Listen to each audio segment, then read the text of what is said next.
This video is not financial or investment advice. It is important that you do your own research. This is what you would usually hear from your favorite content creators. But how exactly do you do your own research? What do you have to look for?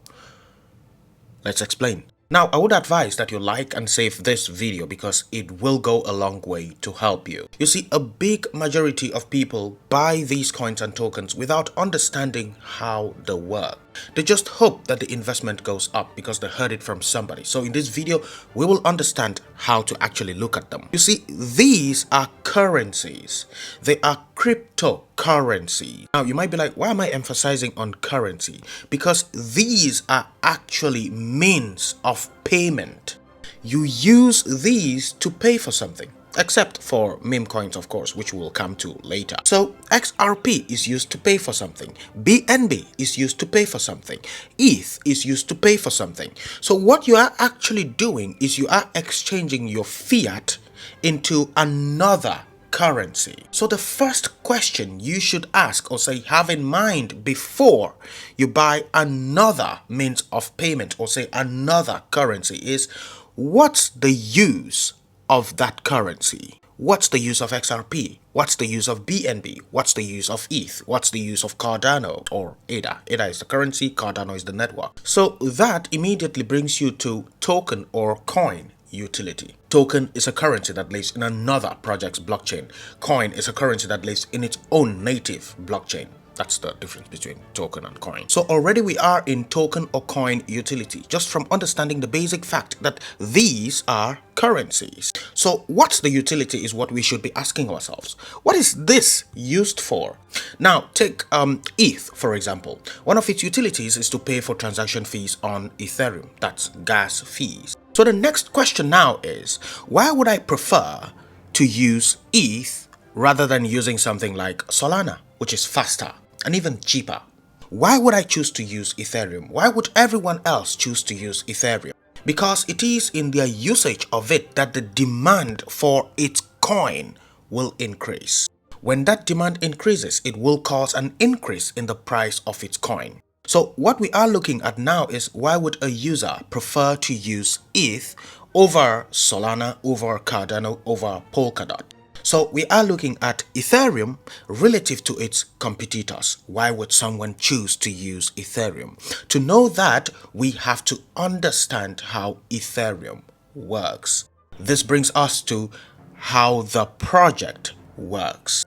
It is in the workings of the project, how the project works, that you will understand how different it is from other projects and how potentially better it is from its competitors. This will give you the understanding of how its demand could be relative to its competitors, which should help with the demand for its token or coin. So first we have token utility, token or coin utility, and second we have how the project itself works. That gives us the understanding on why people would prefer to use that project over its competitors. Now, one thing we have to understand is the token or coin itself needs to be positioned to appreciate in value.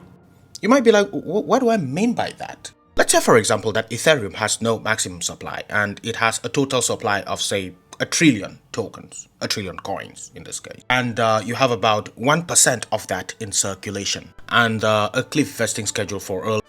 Its market cap is somewhere around, say, 500. And let's say we have no unlock period. You can unlock at any time. If you stake, you can unlock at any moment. And let's even say that you have about, say, 20% of that 1% in circulation owned by a single wallet like Mr. Vitalik. Yeah, all of this is a good recipe for stunted growth. It simply means that the coin is inhibited from growing by its token economics.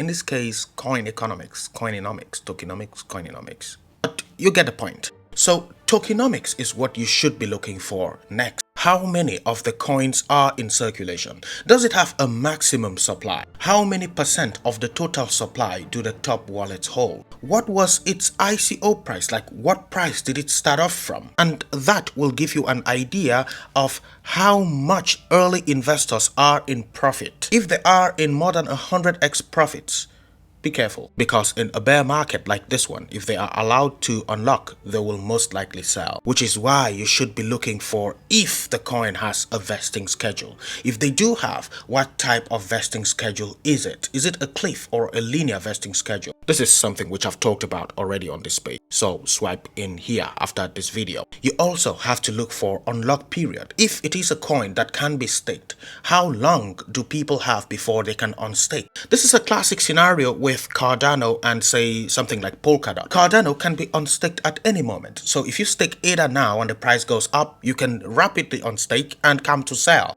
which will suppress the price. But you can't do the same with Polkadot or say Kusama.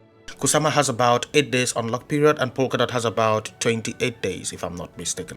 Meaning that if their prices are going up, stakers can't just unstake to come and sell and suppress the price. However, they can do that with Cardano. So our point for all of this will be the tokenomics of the coin. How does the token economics allow for the coin to grow? That is another point you have to look for. Now, another thing is investors invest based on their expectations on these networks, because most of them are not complete.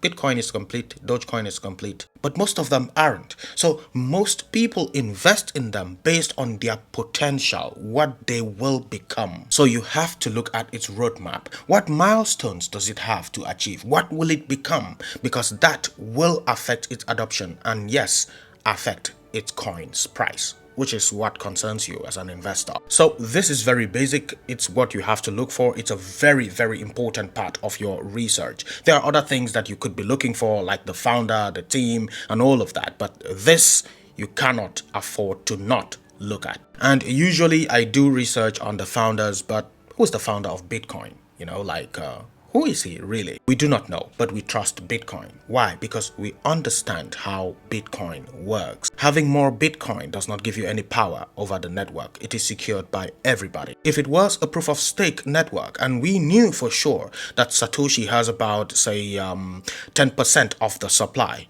then we would be worried. But now, even if he has, say, 10 million Bitcoins, we do not care because he cannot do anything to the network. He can hurt the price, but he cannot do anything to the network itself. So that is basically it. There are some other things, of course, like community, which you would like to base that when looking at meme coin. You have to look at community. Except you're just gambling. Like sometimes, yeah, I do gamble as well, so I'm not exempted from the gambling stuff. But yeah, only look at meme coins when it's meme season. When you hear everybody talking about it, that's the best time to look at them.